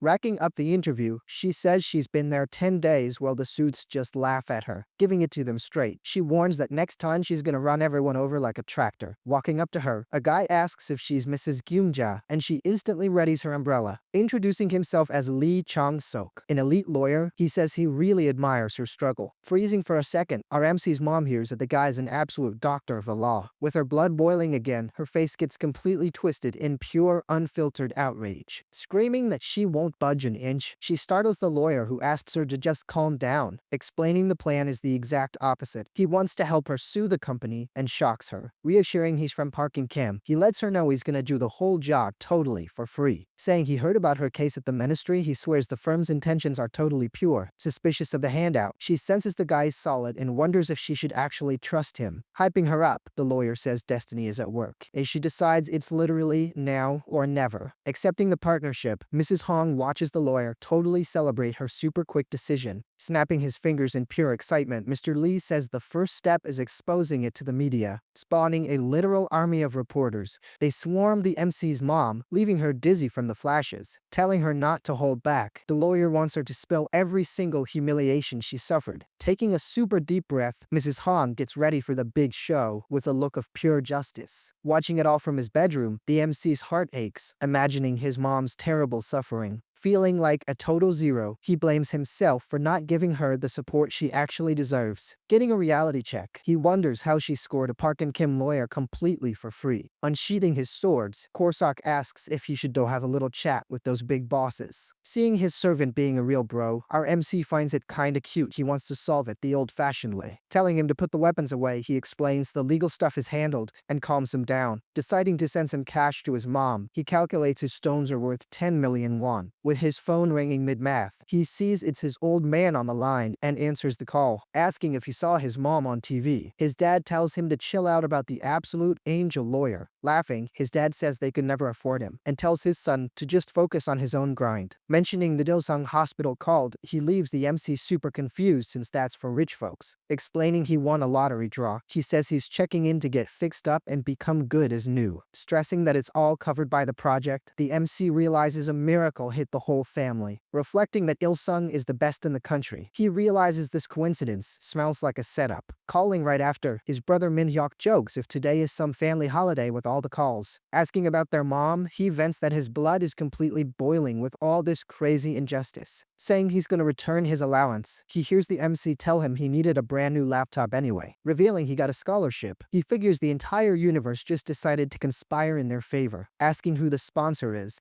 his brother drops the bomb that it's the awakened agency themselves. Connecting the dots instantly, the MC tells his brother to just study and stop asking any questions. Realizing it wasn't just blind luck, he sees the management agency literally move the world for him. Determined to sort it out, he calls the team leader and books a completely private dinner for them. Arriving shortly after, the two are already sitting face to face in a very traditional restaurant. Asking without beating around the bush, the MC wants to know why he did all of that for his family. Admitting it straight up, the guy says it was totally necessary and leaves the MC completely speechless. Explaining that a player with issues at home underperforms, he leaves the MC feeling super indebted. Questioning the VIP treatment, he reminds him he signed a standard contract, not an elite one. Slapping the table hard, the leader makes the plates jump and almost makes the MC fall over in shock. Tossing a document on the table, the bold title reads, Super Elite Contract, Superior Class. Dropping the ultimatum with the smile of a clear winner, he tells them they need to sign it right now. Caught completely off guard and sweating bullets, the MC can only let out a super weak hun, pressuring him to become a super elite. The MC feels that this offer is honestly just way too good. Thinking the guy set a massive trap, he realizes there's literally no way for him to run from this deal. Feeling insecure, he looks at the paper and wonders if his talent is worth all that investment. Jumping up from the table with a burst of energy, the leader makes our MC almost leap out of his chair. Staring the kid down, he asks if he really thinks he's average after breaking all those records. Left speechless, the MC breaks into a cold sweat, totally awkward under the guy's heavy pressure. Admitting it to himself, he realizes there's just no arguing against 24 cleared floors. Going all in, the leader bows and begs the MC to accept, bringing up that recent scary attack. Insisting he deserves the absolute best, the guy brings back the MC's trauma of having a gun to his face. Awkwardly asking the leader to sit down, the guy promises total safety, but the kid still resists. Laying his cards on the table, he says the mandatory recording clause is what's really holding him back. Sensing victory is close, the leader points out that protocols can be tweaked, which catches his interest. Explaining that he can live completely alone, the MC's resistance starts melting away at the offer. Delivering the checkmate, the leader offers 2 luxury homes, and the MC is already thinking of saying yes. Catching the sparkle in the kid's eye, he already knows he won the bet and seals the sweet deal. Pointing to the X on the contract, the MC, already picturing himself in the mansion, reaches out. Stopping his hand at the very last second, he nearly gives the leader a heart attack right at the finish line, asking for just a little more time to think it over. The MC leaves the guy feeling pretty anxious, explaining he wants some advice first. The leader calms down and agrees to wait for his final choice. Waking up the next day, the MC has his heart practically beating out of his chest from pure anxiety. Popping up in a purple explosion, Korsak introduces himself as a super special assassin and startles him. Confirming the system, his rank went up from SR to SSR, but the MC tells him to take it down a notch. Complimenting the new look, the MC says he called him for a serious chat before hitting the next floor. Agreeing, the servant says talking to the hollow brute would be a waste of time and listens up. Explaining his dilemma, he asks for Korsak's completely honest opinion on the elite contract offer. Raising his arm, the assassin gives his full support, saying he absolutely deserves to be treated like a king. Still a bit hesitant, the kid fears the heavy demands, but the servant guarantees they can handle it. Cutting him off right there, the MC says their safety is what actually matters most in the end. Dropping a truth bomb, the assassin reveals there are legendary summons and the MC could collect them all. Promising absolute obedience, he makes the MC imagine the dark silhouettes of super powerful monsters. Talking all hyped up, Korsak even mentions demigod-level beings, which are way beyond normal humans. Going into total shock, the MC can't even process what commanding a literal demigod would be like. Asking if he even has what it takes for that, Korsak says not today, but with some time, absolutely. Begging the master to stay safe, the servant says those random summons are his absolute trump card. Doing the math, the MC sees that one summon a month means 12 a year and gets worried about his luck. Showing the timer, the system alerts him that there are 19 days left until the next gacha pull. Giving him the golden tip, Korsak tells the MC to put an ironclad condition right into the contract. The advice being that the decision to climb floors has to be 100% his, zero pressure. Explaining that being forced to climb is just asking for a death wish, he pinches his nose looking pained. Picking up on the heavy vibe, the MC figures Korsak must be dealing with some pretty bitter memories. Racking it up, the servant tells him not to be a puppet, but that the government's backing is a solid perk. Chiming in right after, the system lets him know that Meat Shield is officially in the area. Showing up and taking a bow, the giant immediately hears Korsak picking on him for not making eye contact. Keeping it real, the big guy says a true warrior doesn't just greet anybody, which totally ticks the assassin off. Starting to brag, Korsak yells that he's now an SSR special, super, and rare. Rubbing it in the barbarian's face, he screams that the level difference between them is massive now. While Korsak demands to be looked at, the giant breaks into a cold sweat, terrified of his new power. Watching the banter, the MC decides the next evolution rune is definitely going straight to Meat Shield. Announcing the 25th floor, a super pumped Korsak asks why the MC is looking so tense. Opening the portal, the orc horde appears and the MC gets completely spooked by the sheer numbers. Flashing a little smirk, the kid thinks that this time he's gonna catch a couple of them by surprise. Asking with a wicked smile, Korsak wants to know if the master wants to see the raw power of an SSR. Without even waiting for an answer, he tells Meat Shield to run up to the front and act as bait. Sprinting ahead, the barbarian roars that the show is starting and that he's the main target now. Taking a totally absurd leap, he clenches both fists in the air like a human jackhammer. Unloading all his fury into a single punch, he lets out a scream that makes the entire earth shake. Freezing up, the orcs can't figure out if the giant just missed his attack or completely lost his mind. Cracking the ground wide open, a colossal shockwave explodes and sends orcs flying everywhere. Announcing it with a villainous smirk, SSR Korsak has finally entered the battle chat. Turning into an electric blue blur, he cuts across the scene at a speed the naked eye just can't track. Standing completely still, the MC thinks the assassin's speed is basically fighter jet level now. Flying across the field, Korsak uses his daggers and a blue aura that slices through literally anything. Sweeping the area clean, he slices up the orcs like he's cutting through thin tissue paper. Activating Blade Explosion, he sets up detonators that turn the whole place into a deadly minefield. Noticing that even the hiding orcs got turned into barbecue, he views the skill like a literal bazooka. Reacting fast, a surviving orc launches a rain of projectiles straight at the assassin's chest, piercing right through Korsak's body. The weapons leave him standing there looking like Swiss cheese. Smiling from ear to ear, the monster thinks he finally took down their deadly executioner. With his smile fading, he catches the reflection of the real Korsak popping up right behind his back. Melting into water, the body that got hit was just a clone illusion. Any orc fell for it hard. Whispering a chilling guess again, the real Korsak appears by the ears of two doomed orcs, unleashing despicable ambush. The scene turns into a tangled mess of light beams that shred them apart. Calmly wiping the blood off his blade, the assassin looks pretty satisfied with the absolute carnage. Shaking in fear, the surviving orcs stare at what's left of their crew in a state of pure shock. Turning pale, a blue orc, the sub-boss, realizes that death has a first and last name right there. Spawning right in front of him, Korsak flashes his poison dagger and asks why the long face. Warning that the fun is only on page 1, he says the massacre still has a long way to go. Seeing that the servants are gonna wipe out everything, the MC goes into urgent mode to join the fight. Cranking Shadow Walker to the max, he charges like a blue lightning bolt straight at the leftovers. Leaping with his weapon fully charged, he crashes like a meteor right on top of two distracted orcs. Remembering what Korsak said, he knows staying alive is a priority, but he's got other plans. Gripping his weapon handle tightly, he thinks he needs to level up and get completely buff right now. Wanting to reach a level where his loved ones can finally breathe easy, a golden aura explodes around him. Unleashing a clean strike, he runs over an orc who doesn't even see the metaphorical truck hitting him. With his mind completely set, he realizes he can't just piggyback on his servants forever. Sensing a monster sneaking up behind him, he gets ready, totally determined to grow through pure grit. Sliding right past the enemy's attack, he pulls off a master dodge and instantly preps some payback.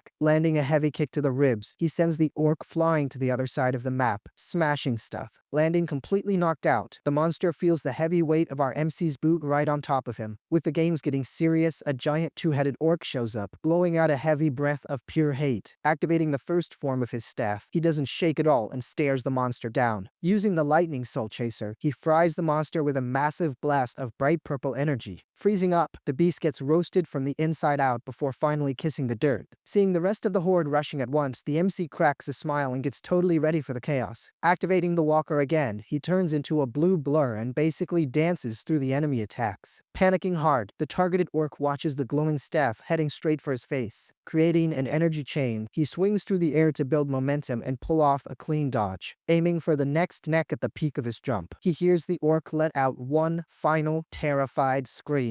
Prepping himself midair, he aims right at the biggest cluster of monsters for the ultimate heavy impact. Cracking the target, his lightning staff triggers a massive golden explosion that lights up the whole place. Feeling the weapon vibrate, his eye glows a deep, intense blue from all that stacked up power. Beeping on the screen, the system announces, second form unlocked, scattered lightning, celebrating with his blue aura glowing. The kid knows things are about to get wild with this new form. Figuring out how the technique works, he thinks about just how broken scattered lightning really is. Activating the second form without wasting a second, an aura of golden lightning wraps around his body. Blasting energy in every direction, multiple lightning bolts shoot out, throwing the monsters into total despair. Hitting a target and splitting apart, the pillar of light totally fries everyone standing nearby. Confirming it on the screen, the energy splits into 5 beams to wipe the map clean all at once. Thrilled with the new trick, he realizes he finally scored a solid area of effect damage skill. Showing up on the side, Korsak scratches his head, super confused, wondering about the sparking orcs. Zapping the assassin's tail end, one of the stray bolts makes him let out a massive yell from the shock. Landing with heavy drama, the servant strikes a soap opera pose and cries out for Summoner Bong. Marching straight toward the kid, he pulls up looking like he's about to drop a 2-hour lecture. Letting him have it, Korsak says the MC got carried away and forgot their deal, embarrassing him. Apologizing super awkwardly, the MC bows his head to his own subordinate right there in front of him. Freezing up a bit, he starts reflecting for a quick second about how weird this whole situation actually is. Thinking fast, he wonders why the heck he's apologizing to his very own summoned servant. With his blood boiling, he decides he shouldn't be walking on eggshells around Korsak since he's the boss. Grumbling that safety is everything, the assassin prays for the orc boss to show up so he can vent his rage. Deciding he's gonna beat the boss to an absolute pulp, he eagerly waits for the big monster to spawn. Totally lost in the conversation, the MC looks around, not getting the heavy tension between them at all. Spawning right behind his back, a colossal orc boss makes him turn white as a sheet from pure terror. Bringing down its massive axe to split him, the huge monster makes the MC scream for Korsak in desperation. Throwing himself in front at the very last millisecond. Korsak blocks the axe and roars, "Loyalty." Regretting it bitterly, the MC realizes he really should have just listened to his servant from the start. Facing the danger head-on, Korsak points at the orc boss and tells the ugly guy to get lost right now. Letting out a deep grunt, the beast looks totally dumbfounded, unable to grasp the servant's sheer audacity. Barking an order, Korsak tells Meatshield to look after the master and that he'll handle the rest himself. Charging forward alongside the giant, the SSR assassin smirks and calls his big partner into combat. Splitting up, the two of them flank the orc boss for a perfectly coordinated and lightning-fast strike. Winding up his arm, Meatshield starts glowing with a super intense, bright golden light. Clenching his fist, the giant concentrates every single drop of mana just to throw that one massive punch. Unleashing a devastating straight punch, he aims right at the center of the monster's ugly mug with full force. Bugging his eyes out, the orc boss breaks a sweat, realizing that punch is absolutely no joke at all, making everything shake. The heavy impact creates a golden shockwave that kicks up a ton of dust. Trapping the boss in a massive bear hug, the giant completely locks down the beast's movements. Shoving him with insane power, he leaves the huge monster totally off balance and completely vulnerable. Popping out of the shadows, Korsak uses the opening with a macabre smile and triggers his deadly skill, slicing the boss from top to bottom. A wild festival of blue and purple cuts finally ends the big fight. Defeating the boss, the system throws a party with a level up, some mana stones, and a platinum badge. Chiming in with a special alert, he scored a nice bonus for collecting 25 platinum badges. Offering an encore benefit, the system leaves the kid staring at his hand completely confused, wondering what the heck this encore thing is. He gets super curious if there's going to be a repeat action. When the options pop up, he freezes with pure excitement and already knows the absolute best pick. Smashing his finger on the screen, he locks in his choice without even blinking for a split second. Confirming his choice, the system announces, "Awakening trait upgraded," and a huge smile spreads on his face. Updating his stats, he can now summon 3 servants all at once and totally celebrates the massive buff. With the silhouette of a third-party member popping up, he gets super anxious for his next big summon. Looking at his 2 servants, he thinks it's finally time to celebrate the absolute success of the mission. Asking with a super proud smile, he wants to know exactly what special meal they want to eat today. Raising his hand looking super smug, Korsak asks for tteokbokki, those super spicy Korean rice cakes. Remembering the servant can't handle spice at all, he listens to the SSR brag that he can totally take it now. Seeing the table covered in steaming bowls, the MC congratulates the duo and gives the green light to feast. Watching Meatshield absolutely pigging out, Korsak asks if the dish isn't way too spicy for him. Staring at the spicy rice cakes with deep suspicion, the assassin gets a nervous sweat drop on his temple. Mustering his courage, he devours the rice cakes in record speed and literal fire shoots out of his mouth. Rolling around in absolute agony on the floor, Korsak hears the giant suggest trading him for another servant. Thinking it's time to just tell him the truth, the MC watches Korsak cry for a massive bucket of ice. Cutting the scene, his parents' building shows up at dusk, with a really beautiful light painting the sky. Arriving with premium beef, the kid announces that the prodigal son brought a nice treat for the whole family. Freezing in pure shock, the family asks where the money magically came from, and his mom demands the receipt. Cutting the heavy tension, his dad says their son just wants to treat them right, and the mom finally gives in, dropping the comment at dinner that expensive stuff just hits different. His dad relaxes with the awesome meal. Clearing his throat, he asks for their attention and drops the bomb that he awakened and is now a player. With dead silence filling the room, his family stares at him like he's out there communicating with Martians. Chuckling, his dad asks if his son went crazy from playing too many video games and tells him to just eat. Seeing that the honest talk didn't work at all, he calls up the team leader right in front of the whole family. Pulling up in front of a super modern commercial building, his family just can't believe what they're seeing. Confirming it outside, the team leader tells them he's a true national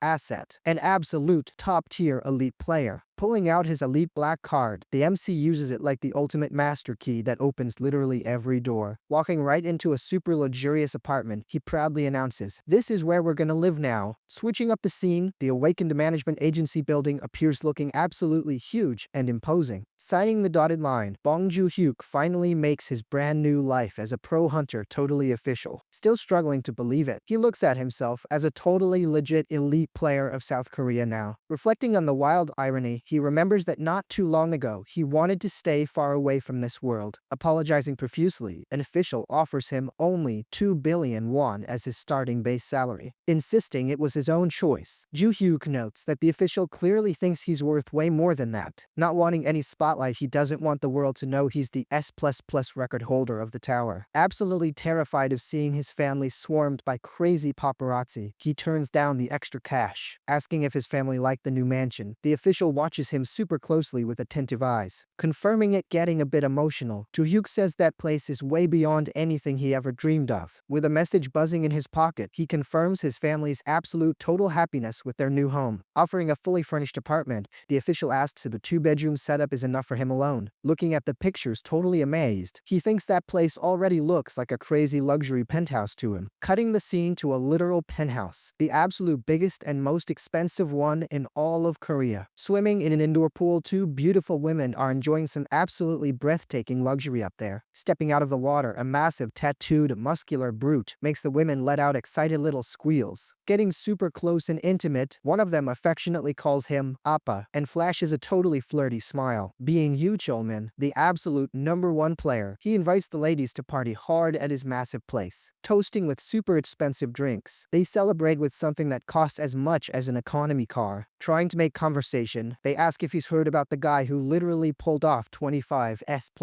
ranks. Snubbing him without even blinking, Yoo Chol-min calls him just some low-level rookie and takes a big sip, insisting that the achievement is completely unheard of. They watch him lose his patience right then and there. Ramping up his aggressive vibe, he pours his super expensive drink right over one of the women's heads. Intimidating her, he asks what exactly happens if he decides to stop climbing the 66th floor altogether. Explaining that Korea would literally get wiped off the map, he flexes his massive power and total importance. Smashing a bottle right on the table, he furiously doubles down on just how important he is to the whole country. Seeing the woman cry, he insults her, saying it's because of useless people like her that the tower would fall. Standing there in his fancy robe, he stares down at Seoul and admits his mood just went straight down the drain. Seeing the new record holder's name literally everywhere, he just can't stand hearing about it for another second. Hiding his face in his hands, he shows just how incredibly frustrated he is with the whole current situation. Remembering the multi-million offers, he thinks about China's insane 180 billion won offer. Swirling in his head, the pure power and heavy greed consume him while the MC keeps rising up in the shadows. Feeling like a total martyr, Yoo Chol-min is absolutely furious about risking his neck on the 66th floor. Flirting with the idea, his anger spikes, and he seriously considers just asking for citizenship in another country. Being a massive problem, that floor is the entrance to the undead zone, where creepy wraiths hang out. Needing 3 full days to recover, the psychological toll is absolutely brutal after every single attempt. Surviving by the skin of his teeth, he knows that right now, that floor is just an impossible brick wall. Muttering to himself, he says, "That's it. I'm gonna seriously look into becoming a foreigner and leaving." Tripping on his own ego, he imagines the chaos in the headlines, the massive crisis, and the widespread panic. Continuing at this turtle pace, the doomsday countdown for the total collapse of Korea officially begins. Putting himself on a high pedestal, he sneers and says, "The country only breathes because I'm standing right here," letting out an insane laugh. He predicts it'll be way too late by the time the ordinary people actually figure it out. Picturing the city in pure ruins, he totally hopes all the ungrateful losers crawl around in absolute despair. Meanwhile, over in Ju-Hyeok's brand new apartment, he gets 10 huge orders of fried chicken delivered to Celebratory. Living the sweet life of an elite player, he lives in a place designed exclusively for top-tier industry folks. Providing the full service package, the building staff takes care of literally everything so he doesn't lift a finger. Having everything right there in the building, he's got a restaurant, a gym, a pool, and even a karaoke room. Chilling in paradise, Ju-Hyeok proudly announces he just completely cleared the 26th floor with 0 issues. With the troll mission being super annoying, his Shadow Walker skill completely handled it without breaking a sweat. Showing up all happy with the fried chicken, he calls his 2 servants, Meat Shield and Korsak, for a bite. Acting strangely catatonic, the 2 of them have their eyes completely glued to something playing on the TV. Shaking them both, Ju-Hyeok tries to snap them out of it for the chicken, but they don't even blink once. Figuring out the reason, he sees the 2 are absolutely hypnotized by a K-pop girl group on the giant TV. Giving credit where it's due, Ju-Hyeok thinks, "Who am I to judge?" That combination is honestly pretty unbeatable. With his hunger speaking louder, Meat Shield finally attacks the fried chicken with absolute maximum effort. Setting up the schedule, they decide tomorrow's goal is pushing from the 27th to the 29th floor. Asking super confused, Korsak wants to know why the heck they're stopping right at the 29th floor. Explaining his strategy, Ju-Hyeok is gonna grind those floors floors until the random summon feature finally opens up. Getting totally hyped, Korsak gets super excited about the awesome news of getting a brand new teammate soon. Celebrating, the giant watches Korsak guess who the next one will be, making Ju-Hyeok feel pretty anxious about it. Showing up with a heavy package, a government official hands it directly to Ju-Hyeok right at his door. Being the volcanic orc leather armor, it's perfectly tailored to completely block out the freezing cold weather. Thanking him for the gift, Ju-Hyeok hears the official double down. It's literally our job to take good care of you. Promising to do the gear proud, he listens to the government official wish him good luck on the upcoming floor. Confirming the entry, the system notification pops up to announce they reached the 27th floor. With the place being a totally frozen mountain, the floor is notorious for its brutal sub-zero temperatures. Zipping up the heavy coat, Ju-Hyeok feels the warmth of the gear that's absolutely vital for his own survival. Looking over at Meatshield, he asks if the shirtless giant isn't freezing his butt off out there in the cold. With his teeth chattering, Korsak swears that his necrotic power is keeping his body heat completely stable. Thinking to himself, Ju-Hyeok concludes, if this giant actually had a brain, he'd be the rarest being alive. Saying he's gonna warm up his body, Korsak warns that the heavy fighting is gonna start any second now. Launching himself right into the snow, he yells for the big hunt to kick off once and for all. Right there, slicing the freezing air, a sharp blast of energy clears the snowy trail straight ahead with absolute precision. Thinking Korsak just entered some kind of crazy ice frenzy, Ju-Hyeok casually watches the whole scene from afar, feeling a bit lazy bundled up in his coat. The MC knows he really has to do his part in the big fight. Sprinting right behind the assassin, he and Meatshield push forward together through the thick, heavy snow. Popping up on the screen, the system notification chimes in, mission complete and level up fully secured. With his eyes wide open, Ju-Hyeok asks, already? And Korsak smugly replies that he totally cleared the floor. With the rewards rolling in, he scores a holy sword and yet another shiny platinum badge for his collection. Dropping a sword with a super fancy name, Ju-Hyeok gets totally hyped about his brand new holy weapon. With his hype going right down the drain, he grabs the two-handed weapon and sees it's totally covered in rust. With the piece weighing an absolute ton, he asks himself, how is this piece of junk supposed to be any better? Tossing the rusty sword into his inventory, he figures the scrap metal has to be worth a few bucks at least. Checking the weapon's stats, he sees it's only good for smashing undead and breaks super easily.